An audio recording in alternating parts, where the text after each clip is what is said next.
오늘 다 같이 읽으실 성경 말씀은 예레미야 6장 16절 말씀입니다. 다 찾으신 줄 알고 받들어 읽겠습니다. 주가 이같이 말하노니 너희는 길에 서서 보고 옛길 그 선한 길이 어디 있는지 물어 그곳으로 걸어가라. 그리하면 너희가 너희 혼들을 위하여 쉼을 얻으리라 하였으나 그들이 말하기를 우리는 그곳으로 걸어가지 아니하리라 하는도다. 오늘은 누가 성경대로 믿는 사람들인가? 누가 성경대로 믿는 사람들인가? 이 제목으로 말씀을 드리겠습니다. 성경대로 믿는 사람들을 영어로는 바이블 빌리버라 이렇게 부르죠. 대다수의 사람들이 기독교의 원조는 로마 카톨릭이고 그 외 다른 종파들은 로마 카톨릭에서 분파되어 나왔다고 생각을 합니다. 이것은 반은 틀리고 반은 맞는 말이라 할 수 있습니다. 루터교, 장로교, 감리교 등은 실제로 로마 카톨릭이나 영국 국교회에서 떨어져 나왔습니다. 그래서 이들을 총괄하여 부르는 명칭이 프로테스탄트 이렇게 부르죠. 마틴 루터는 원래 로마 카톨릭의 사제였습니다. 그는 면죄부 판매 등 로마 카톨릭의 부조리에 대하여 95개조의 반박문을 발표하여 종교개혁의 선봉에 섰습니다. 1000년 이상 유럽을 호령해온 로마 카톨릭의 체코의 존 후스 같은 개혁자는 파행을 당하기도 했지만 루터는 전체 독일이 그의 편에 섬으로써 위기를 벗어나서 개혁의 성공을 가져올 수가 있었습니다. 그는 바른 성경인 루터 성경을 번역했고 독일, 네덜란드, 덴마크, 스웨덴 등 북부 유럽에 이 개혁 루터교는 큰 영향을 미쳤고 또 지금도 미치고 있습니다. 우리 찬송가에도 루터가 작사한 작사 작곡한 찬송가 내 주는 강한 성이요 이런 게 실려있죠. 존 칼빈도 프로테스탄트를 논할 때 빠뜨릴 수 없는 인물입니다. 그는 프랑스에서 출생했으나 스위스에서 종교적 신념을 활짝 펼쳤습니다. 그의 대표적 저서는 기독교 강요라는 것인데 이 책은 로마 카톨릭 교회의 부패를 개혁하고 참된 교회를 세우기 위해서 기독교의 핵심 교리를 조직적이고 체계 있게 정리한 책으로 많은 사람들이 평가를 합니다. 그러나 그는 궁극적으로 로마 카톨릭을 벤치마킹하여 제네바에서 교황과 같은 절대자 행세를 하면서 수십 명을 처형하기도 했고 그 예정론은 엄밀히 말해 많은 오류를 내포한 교리입니다. 그리고 내가 여러 곳에서 읽어봤습니다만은 이 사람의 이 칼빈은 그 구원받은 감정이 어디에도 없다. 그런 점도 한 특징이라고 할 수가 있습니다. 우리나라에는 이제 장로교가 최고의 교세를 떨치고 있죠. 이 장로교가 바로 칼빈에게서 나온 그런 이제 그 프로테스탄트의 한 분파입니다. 그 다음에 이제 요한 웨슬레는 카톨릭에서 분화한 영국 국교회에 의해서 이제 독립하여 감리교를 창립했습니다. 그는 독일 경건파인 모라비아 교도의 집회에서 뜨거운 회심을 경험한 후에 모라비안의 본거지인 독일의 헤른포트 형제단을 방문하고 돌아와 본격적으로 전도 활동을 벌인 끝에 이제 메서디스트 이 감리교를 메서디스트 이렇게 말하는데요. 이 메서디스트를 창립하게 됩니다. 따라서 우리는 이런 믿음을 가진 사람들을 프로테스탄트, 곧 개신교 신자들이라 그렇게 부르지요. 이들 개신교들은 로마 카톨릭에서 떨어져 나와 개혁을 부르짖음으로 하여 로마 카톨릭의 누룩을 다 떨쳐버리지는 못하고 얽망하는 그 흔적들을 가지고 있습니다. 침례를 행하지 않고 세례를 준다든가 유아 세례를 주는 것이 그 좋은 예입니다. 그러나 우리 성경대로 믿는 사람들을 가리키는 침례교는 로마 카톨릭이나 영국 국교회에서 나오지 않았습니다. 따라서 개신교와는 처음부터 그 뿌리를 달리하는 그런 무리라고 할 수가 있죠. 자, 누가 성경대로 믿는 사람들인가? 첫째는 하나님께서 보존하신 바른 성경을 믿는 사람들입니다. 시편 12편 6절 7절 우리가 잘 아는 말씀입니다만 한번 찾아보겠습니다. 시편 12편 6절 7절 말씀.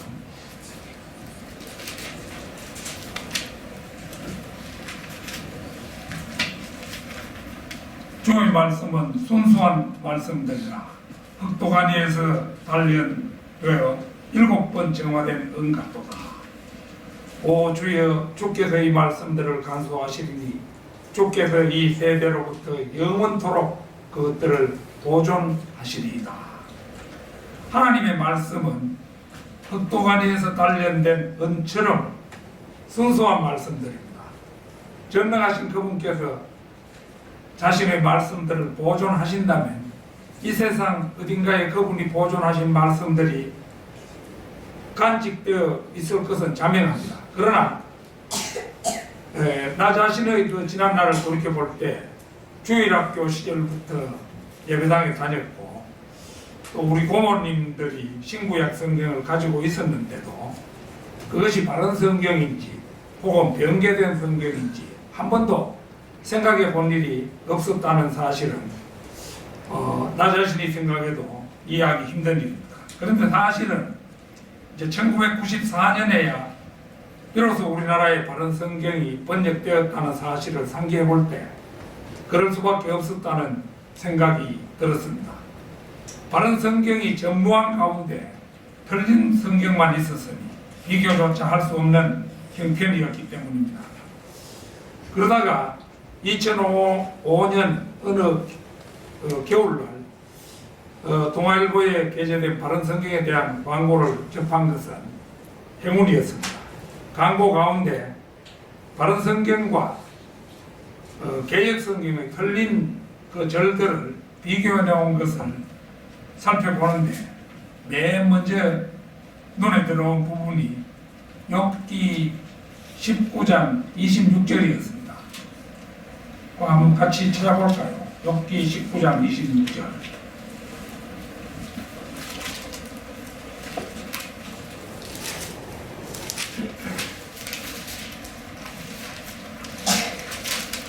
(19장 26절) 내 피부의 벌레들이 이 몸을 멸한 뒤에라도 내가 내 몸을 입고 하나님을 보리라. 이것이 한글 킹 제임스 성경의 구절인데 그 옆에 개역 성경의 구절이 나란히 실려 있었습니다. 이제 개역 성경 구절을 제가 그 전에 사용하던 개역 성경을 보고 이제 옮겨봤는데 이렇습니다. 나의 이 가죽 이것이 썩은 후에 내가 육체 밖에서 하나님을 보리라. 육체 밖에서 하나님을 본다. 그리고 이제 그 옆에 두 구절을 비교한 멘트가 있었는데 개역성경은 몸의 부활을 부정하고 있다는 것이었습니다. 육체 밖에서 하나님을 보리라. 이거 몸의 부활을 부정하고 있죠. 순간적으로 이제 그 순간에 제 눈이 열렸습니다. 그렇지. 예수님도 몸이 부활하셨었지. 죽은 우리 몸이 예수님처럼 부활한다는 것은 우리 믿는 사람들의 가장 큰 소망 아닌가. 이렇게 내 눈이 열렸고, 그날로 이제 인터넷으로 주문한 성경이 사흘 후에 도착했을 때 나는 마침내 바른 성경을 난생 처음으로 이제 대면하게 되었던 것입니다.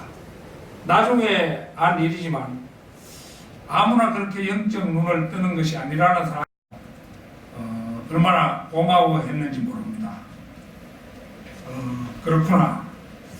전능하신 분이 본래만도 못한 이 죄인의 눈을 열어주셨구나. 그분의 놀라운 사랑을 깨닫고 참으로 고맙기도 하고 항송하기도 하고 그런 심정에 젖었던 일이 어제 일같이 새롭습니다. 마태복음 24장 35절 보겠습니다. 마태복음 24장 35절.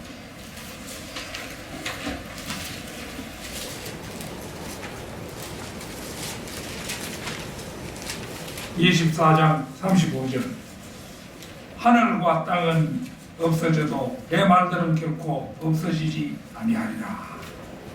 이게 이제 마가복음 13장 31절, 누가복음 21장 33절에도 장구 하나 틀리지 않고 그대로 3번이나 반복되어 실려 있습니다. 그래서 이 바른 말씀에 대한 계시를 하나님께서는 이렇게 3번이나 반복하면서 사람들에게 주고 계시지만 그 놀라운 계시를 깨닫는 사람은 극소수입니다. 그러면 하늘과 땅은 없어져도 내 말들은 결코 없어지지 아니하리라. 이제 이 말씀과 이제 그 연계된 구절 이런 것이 있는 성경을 이제 비교해 볼 때, 이거 하늘과 땅이 그대로 있는데 왜 이 성경 말씀이 없어졌지? 이렇게 이제 여기에서 중요한 진리를 깨달아야 되는데, 그 놀라운 그런 계시를 깨닫는 사람은 극소수라는 것입니다. 이 자리에 계신 여러분들도 각기 나름대로 독특한 계기가 주어진 시간이 있었고, 놀라운 진리의 빛이 뻗어와 자신의 혼을 밝힌 한 순간이 있었을 것입니다.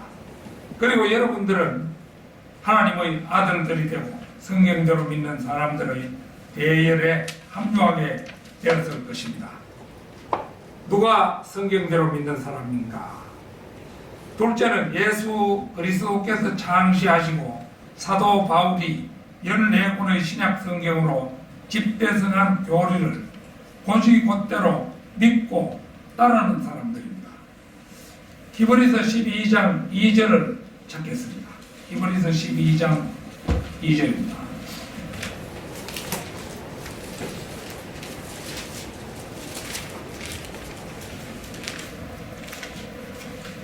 그리고 우리 믿음의 창시자요 완성자이신 예수를 바라보자. 그는 자기 앞에 놓인 즐거움을 위하여 십자가를 견디시고 수치를 개의치 아니하시더니 하나님의 보좌 오른편에 앉으셨느니라. 예수 그리스도께서는 우리 믿음의 창시자이십니다. 그분은 우리 믿음의 근원이십니다. 우리의 믿음은 그분에게서 시작이 됩니다. 그분은 우리의 믿음을 만드신 분입니다. 영어 성경 안에서 보이는 그분을 선구자 또는 개척자라고 말하고, 리빙 바이블은 그분을 믿음의 인도자라고 하며, 한글 개혁성경은 그분을 믿음의 주라고 말합니다. 그러나 그분은 단순한 개척자나 인도자가 아닙니다. 그분은 더더들도 말고 우리 믿음의 창시자인 것입니다. 그분이 창시자라는 것은 그분이 친히 이 믿음의 경주를 시작하도록 만드신 분이라는 그런 의미입니다. 아울러 그분은 이 믿음의 경주를 만드신 분이면서도 친히 이 경주를 앞서 달려가신 분입니다. 이미 주님은 히브리서 2장 10절에서 구원의 대장으로 불리셨을 뿐만 아니라 친히 이 믿음의 완성자이시기도 합니다. 그러므로 우리 주님께서는 우리 앞서 이 믿음의 길을 완주하셨고 저 경기장 끝에 서서 우리를 기다리고 계십니다. 이 믿음의 경주는 인내가 반드시 필요하지만 예수 그리스도께서는 이미 인내로 그 믿음의 길을 달려 승리에 놓으셨습니다. 이 경주에 무수한 졸음과 채찍질이 있었지만 그분은 그 졸음과 질책을 개의치 않으시고 그 끝에 있는 즐거움을 바라보시면서 우리를 위해 승리자가 되신 것입니다. 그분은 인내를 필요로 하는 여러 가지 경주에서 빠짐없이 승리하셨습니다. 누가복음 4장에서 사탄의 시험을 견디셨고 마태복음 26장에서 제자들의 배반을 견디셨으며 마태복음 4장 2절과 요한복음 4장 7절에서 배고픔과 목마름을 견디셨습니다. 요한복음 19장 1절에서 빌라도의 채찍을 견디셨고 요한복음 19장 18절에서는 십자가에 못 박히는 고통을 친히 감내하셨으며 마태복음 26장에서 죽음의 시험을 인내로 이겨내셨습니다. 그분은 이렇게 여러 가지 경주에서 승리하셨으므로 많은 멸류관을 받으셨고 그래서 지상 재림하실 때에는 많은 왕관을 쓰고 오실 것입니다. 우리의 앞을 달려가신 이 왕께서 친히 저 끝에 서서 우리를 보고 손을 흔들며 응원하고 계십니다. 우리가 어찌 이 길을 달려가지 않겠습니까? 이런 주님에 대해 우리에게 권면하는 말씀이 있습니다. 고린도전서 11장 1절을 찾겠습니다. 고린도전서 11장 1절입니다.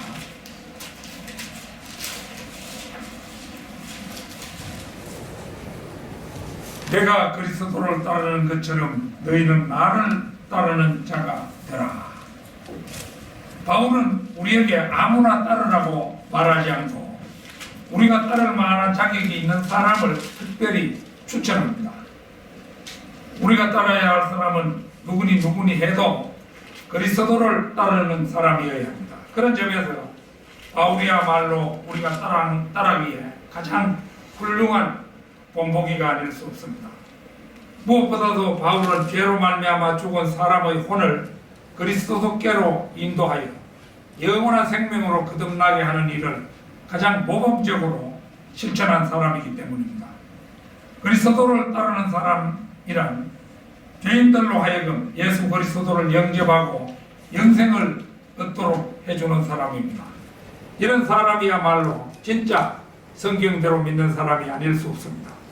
그래서 우리가 따라야 할 사람은 무엇보다도 성경대로 믿는 사람입니다. 성경대로 믿는 사람이 곧 그리스도를 따르는 사람인 것입니다. 바울이 자신을 따르라고 했던 까닭은 자신이 죄를 씻은 사람이었고 말씀으로 완전 무장을 갖추고 그리스도를 따르고 있었기 때문입니다. 이런 점에서 실로 바울은 영웅적 인물이었습니다.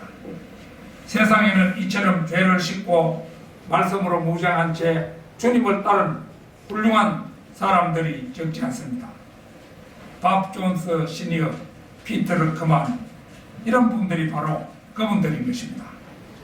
누가 성경대로 믿는 사람들인가? 셋째는 로마 카톨릭에 굴종하지 않고 노바티안, 몬타니스트, 폴리시안, 보고마일즈, 도나티스트, 카타리, 재침례 교도 등 여러 가지 이름으로 불리며 기꺼이 로마 카톨릭에게 굴복하지 않고 순교했던 사람들입니다. 히브리서 11장 36절에서 38절을 보겠습니다. 히브리서 11장 36절에서 38절입니다.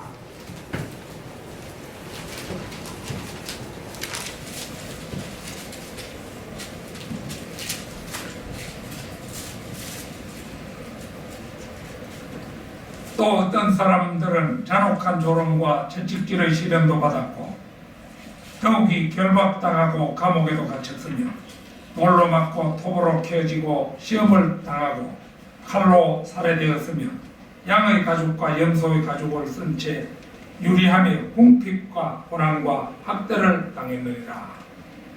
세상은 그들이 살만한 곳이 살만한 데가 못 되었으므로 그들은 광야와 산속과 동굴과 토굴에서 유리하였느니라. 이러한 고난들은 신구약 시대에 공이 있었지만 교회 시대에도 발견되는 것들입니다.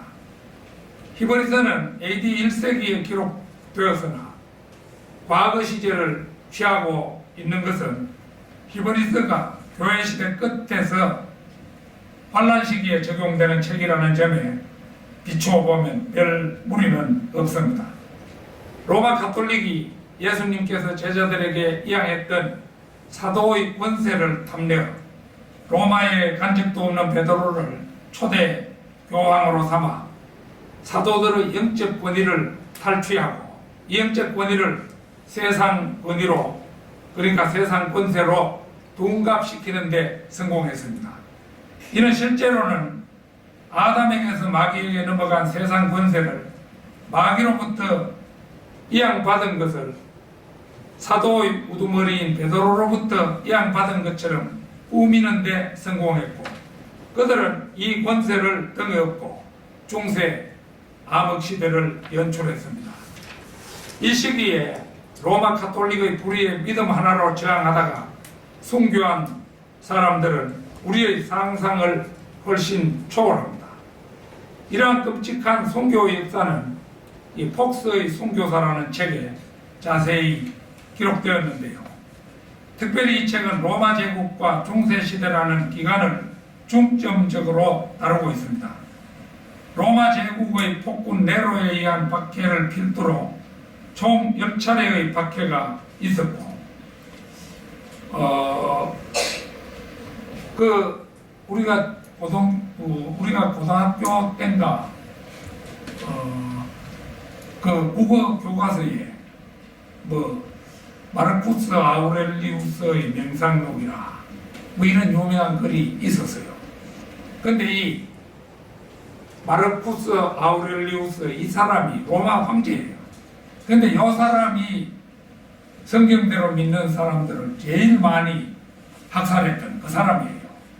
지금 생각하면 참 모골이 속련한 그런 이야기죠.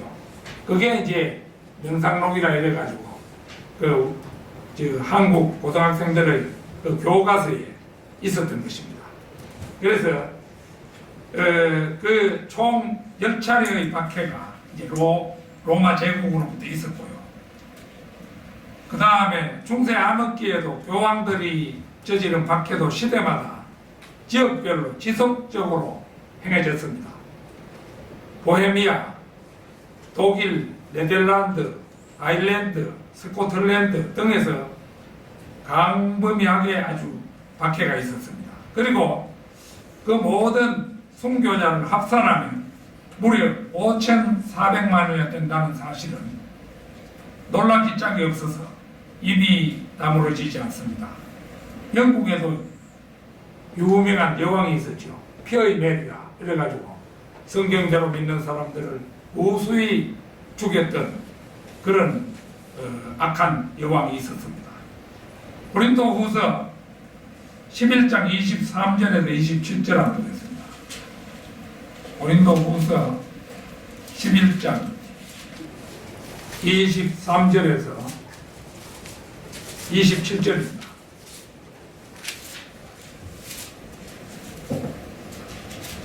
그들이 그리스도의 종이냐? 내가 어리석은 자같이 말하지만 나는 더욱 그러하다.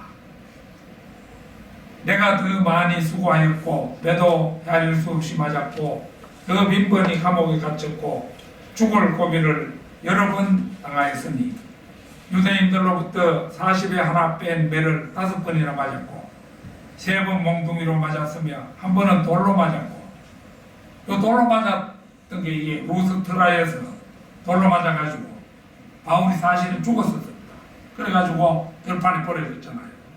그때 물론 이제 그 셋째 하늘을 갔다 왔죠.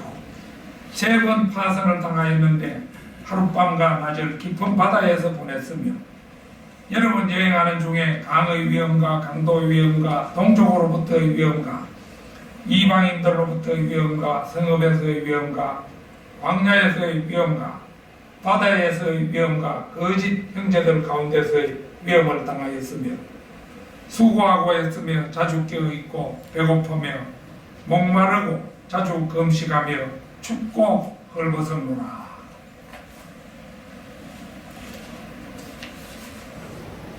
이것은 이방인의 사도라는 그 멍에를 메고 자신의 생을 온전히 헌신한 바울의 생생한 간증이죠.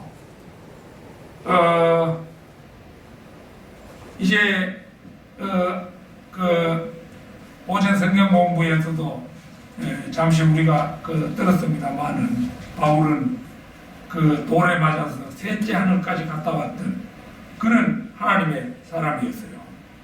그런데 이제 사실은 죽었었는데도 이제 하나님의 배려로 아직도 이제 이방인의 사도로서 할 일이 많았기 때문에 하나님이 배려하신 것이죠. 그를 다시 이제 살려서 죽도록 충성할 기회를 주셨던 것입니다.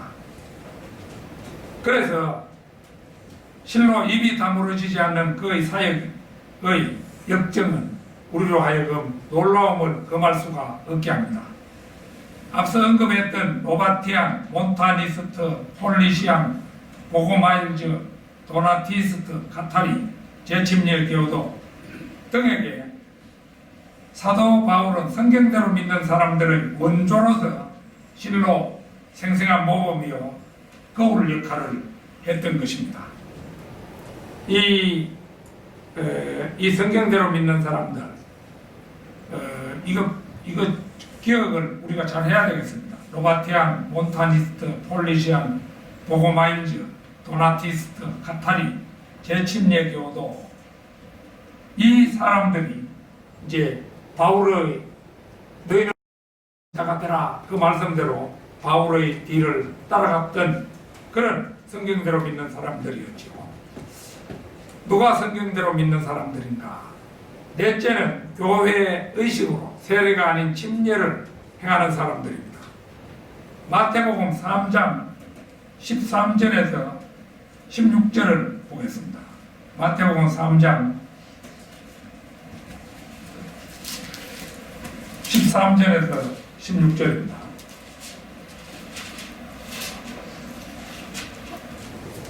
그때에 예수께서 갈릴리로부터 요단강에 있는 요한에게 오셔서 그에게 침례를 받으려 하시더라. 그러나 요한이 말리며 말씀드리기를 내가 주께 침례를 받아야 할 터인데 주께서 내게로 오시나이까 라고 말하니 예수께서 대답하여 그에게 말씀하시기를 이제 허락하라. 우리가 이렇게 하여 모든 의를 이루는 것이 합당하니라고 하시니 이에 그가 허락하더라. 예수께서 침례를 받으시고 곧 물속에서 올라오시니 보라 하늘들이 그분께 열렸고 그가 하나님의 영이 비둘기같이 그분 위에 임하심을 보더라. 그러니까 둘째 하늘, 셋째 하늘까지 그 순간에 열렸던 거죠. 예수님께서 침례인 요한에게 침례를 받으신 곳은 요단강이었고 그분의 몸이 물속에 푹 잠겼다가 나오신 걸 볼 수가 있습니다. 우리가 읽은 부분에 보면은 예수께서 침례를 받으시고 곧 물속에서 올라오시니 16절에 그렇게 되어 있잖아요. 그러니까 이 침례라는 것은 몸이 물속에 푹 잠기는 그런 의식입니다. 개신교회들에서는 로마 가톨릭의 영향을 받아가지고 물 몇 방울을 머리에 바르며 세례를 주지만 이것은 누가 뭐라 해도 침례가 맞습니다. 우리의 구속주께서 침례를 받으셨다면 침례를 받아야지 물 몇 방울로 세례를 받다니 도대체 무슨 심보란 말입니까? 그러면 그들 중에 누군가는 말할지도 모릅니다. 에이 뭐 그런 하찮은 걸 다 말씀하십니까? 침례받는다고 강이나 바다에 나가 받으려면 얼마나 번거롭습니까? 그냥 물 한 그릇 떠와서 물방울 세례를 받으면 시간도 절약되고 번거로움도 피할 수 있으니 일거양득 아닙니까? 이렇게 말할 사람들이 있을 것입니다. 개신교회 세례파들은 10중 8구는 그렇게 둘러댈 것입니다. 그런데 전능하신 하나님이신 우리 주님께서 편리한 것을 모르시는 꽉 막힌 분이라서 요단 강물에 몸이 푹 잠기도록 해서 침례를 받으셨겠습니다. 사도행전 8장 36절에서 39절 한번 찾겠습니다.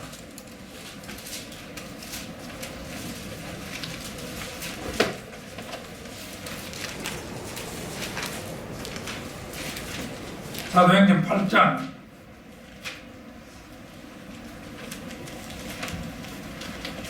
36절에서 39절입니다. 그리하여 그들이 길을 따라가다가 물이 있는 곳에 이르자 그 내시가 말하기를 보라 여기 물이 있도다. 내가 침례를 받는데 무슨 거침이 있느뇨 라고 하니 빌립이 말하기를 만일 당신이 마음을 다하여 믿으면 합당하니라고 하니 그가 대답하여 말하기를 나는 예수 그리스도가 하나님의 아들이신 것을 믿나이다 라고 하더라. 요 37절이 개역성경에는 삭제되어 있죠. 그리고 나서 그가 마차를 세우라고 명한 다음 빌립과 내시가 둘 다 물로 내려가서 빌립이 그에게 침례를 주니라. 그들이 물속에서 올라오자 주의 영이 빌립을 데려가시니 그 내시가 그를 다시 보지 못하더라. 그러나 그는 기뻐하며 자기 길을 가더라. 에티오피아의 내시는 빌립의 구령으로 주 예수 그리스도를 믿음으로 영접하고 구원을 받습니다. 이어서 물이 고여있는 오아시스를 만나자 침례받기를 자원하여 침례를 받습니다. 그들이 물속에서 올라오자 이 부분에서 세례가 아닌 물침례가 확인되죠. 세례도 괜찮았다면 먼 길을 가는 내시가 가지고 있던 물병의 물로 충분했을 것입니다. 서만이 이 내시가 그때는 물이 많았으니까 군데군데서 그때 마셨겠습니까? 아마도 깨끗한 물을 물병에 담아가지고 여행을 하고 있었겠죠. 그러니까 물이 있는데 세례 같으면 물병의 물로도 충분한데 물에 내려가서 이 침례를 받는 그 광경은 우리가 확인할 수가 있죠. 만일에 세례가 옳았다면 이제 성경 말씀은 이렇게 기록되었을 겁니다. 보라 여기 물병에 물이 있도다. 내가 세례를 받는데 무슨 거침이 있느냐 이렇게 되었겠죠. 그러나 성경은 그렇지 않습니다. 이 상에서 우리 구주 예수 그리스도의 경우나 함족으로 가장 먼저 구원을 받은 에티오피아의 내시의 경우나 모두 몸이 물에 푹 잠기는 침례를 받았음을 확인할 수가 있습니다. 사정이 있는데도 로마 가톨릭에 의해 여러 면에서 동조 그 영향을 받는 그들은 꾸역꾸역 지금도 세례를 행하고 있죠. 로마 가톨릭의 교리서를 보면 그들은 세례가 구원의 절대적인 것처럼 말해놓고 있습니다. 그러나 침례 자체가 구원에 어떤 영향을 미치는 것은 결코 아닙니다. 베드로전서 3장 21절 찾겠습니다. 베드로전서 3장 21절입니다.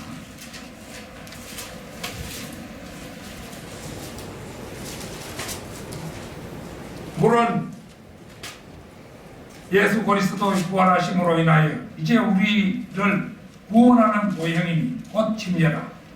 이것은 육체의 더러움을 제거하는 것이 아니라 하나님을 향한 선한 양심의 응답이라. 이 말씀은 물, 즉 침례는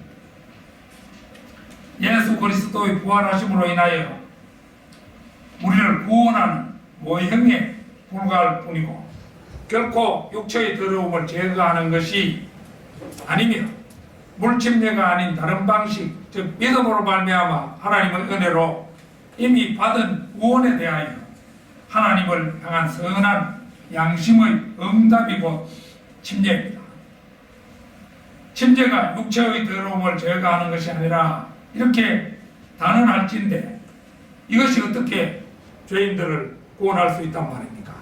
침례는 문자 그대로 하나님을 향한 선한 양심의 응답일 뿐입니다. 따라서 여기서 언급되는 침례는 성령 침례와는 아무런 관련이 없습니다. 성령 침례는 하나님께서 인간에게 무엇인가를 해주시는 것이지만 반대로 물 침례는 인간이 하나님을 향해서 무엇인가를 보여드리는 것입니다. 곧 물 침례는 우리가 구원받아 선한 양심을 갖게 된 다음에 하나님께 아뢰는 양심의 응답이자 여러 성도들에게 보여주는 간증인 것입니다. 그러므로 그 누구도 먼저 구원받기 전에는 침례에 순종해서는 안 됩니다. 구원받지 못한 사람은 누구도 선한 양심을 가지고 있지 못하기 때문입니다.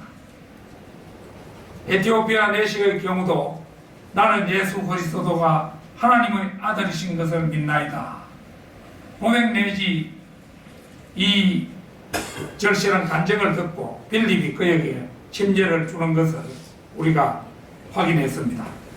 결론적으로 성경대로 믿는 사람들은 바른 성경을 믿는 사람들로 사도 바울의 신약 교리를 따르고 로마 가톨릭보다 훨씬 오랜 뿌리를 가진 순수 신앙을 표방합니다.